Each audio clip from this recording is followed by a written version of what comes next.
भारत एक इतनी पुरानी सभ्यता और इतना बड़ा देश है जिसको ऐसे किसी भी आतंकी गतिविधियों से किसी भी सूरत में डराया नहीं जा सकता। ऐसी हरकतों का जिम्मेदार और इसके जिम्मेदार लोगों को आने वाले कुछ ही समय में जोरदार तरीके से नजर आएगा। आप जानते हैं, कल पहलगाम में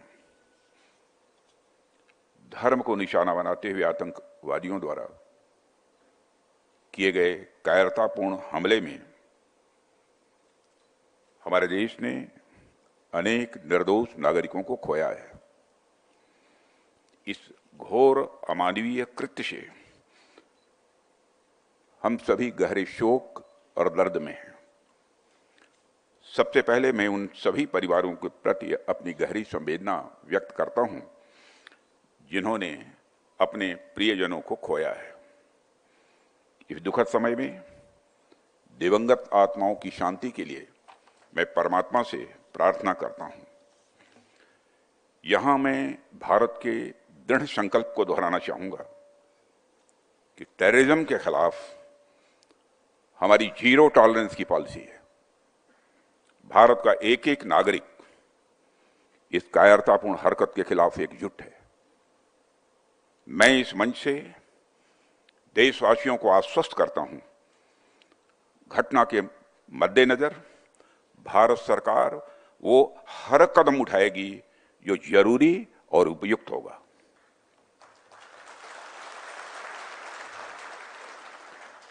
और हम सिर्फ उन लोगों तक नहीं पहुंचेंगे जिन्होंने इस घटना को अंजाम दिया है, हम उन तक भी पहुंचेंगे जिन्होंने पर्दे के पीछे बैठकर हिंदुस्तान की सरजमी पर ऐसी नापाक हरकतों की साजिशें रची हैं।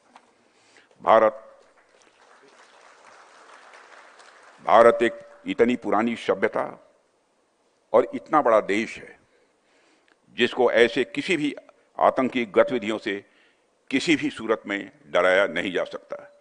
ऐसी हरकतों का जिम्मेदार और इसके जिम्मेदार लोगों को आने वाले कुछ ही समय में जोरदार तरीके से नजर आएगा। जिस प्रकार से वायुसेना भारत की सुरक्षा में तत्पर है, उसे देखकर हर भारतवासी अपने को गौरवान्वित महसूस करता है और निश्चिंत रहता है। हमें इस बात का संतोष रहता है कि आपकी छाया में हमारा पूरा देश सुरक्षित है। मेरी ईश्वर से प्रार्थना है कि आपका शौर्य इसी प्रकार आसमान की ऊंचाइयों को छूता रहे। आज आपने जो यहां पर चर्चा के लिए, बातचीत के लिए विषय रखा है, transformation of the Indian force, मैं समझता हूं कि यह विषय न केवल हमारी एयरफोर्स की अब तक की पूरी यात्रा को अपने भीतर समेटता है, बल्कि यह आने वाले समय में इसकी भूमिका को और सशक्त करने के डिस्कोर्स को भी हमारे सामने रखता है। ऐसे कंटेम्प्रोरी और रेलेवेंट टॉपिक के सिलेक्शन के लिए भी मैं आप सबको बधाई देता हूं। साथियों, आज मैं खुद को गौरवान्वित महसूस कर रहा हूं कि मुझे ऐसे ऐतिहासिक व्यक्तित्व के बारे में अपनी बात रखने का अवसर आप सबने दिया है। यह हम सबका सौभाग्य है कि अर्जन सिंह जी जैसे विजनरी मिलिट्री लीडर्स इस देश में पैदा हुए। उनकी लीडरशिप, उनका विजन और देश के प्रति उनका समर्पण इनक्रेडिबल रहा है। वो अपने दौर के एक विजनरी मिलिट्री लीडर तो थे ही, उनका विजन आज भी उतना ही रेलेवेंट है और आज भी वह भारतीय वायुसेना के लिए और हमारे युवाओं के लिए किसी इंस्पिरेशन से कम नहीं है। उनकी जीवनी अपने आप में इतनी मोटिवेटिंग है जो आने वाली कई पीढ़ियों तक हम सभी को इंस्पायर करती रहेगी। मैं देख रहा था कि केवल 19 साल की उम्र में ही उनका सिलेक्शन प्रतिष्ठित रॉयल एयरफोर्स कॉलेज के लिए हुआ था और वहां उनका प्रदर्शन इतना उत्कृष्ट था कि उन्होंने अपनी कक्षा में शीर्ष स्थान प्राप्त किया था। फिर उसके बाद जैसे ही सेकंड वर्ल्ड वॉर की शुरुआत हुई, उसमें उनके स्क्वाड्रन को इम्फाल भेजा गया था, जहां पर उन्होंने अराकान अभियान के दौरान असाधारण नेतृत्व का परिचय दिया। उसके बाद 15 अगस्त 1947 को आज़ादी की इस ऐतिहासिक अवसर पर अर्जन सिंह जी ने 12 टेम्पेस्ट विमानों के साथ एक भव्य फ्लाई पास्ट का भी नेतृत्व किया था।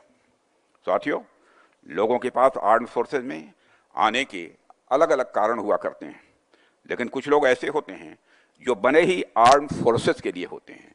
अर्जन सिंह जी वैसे ही थे।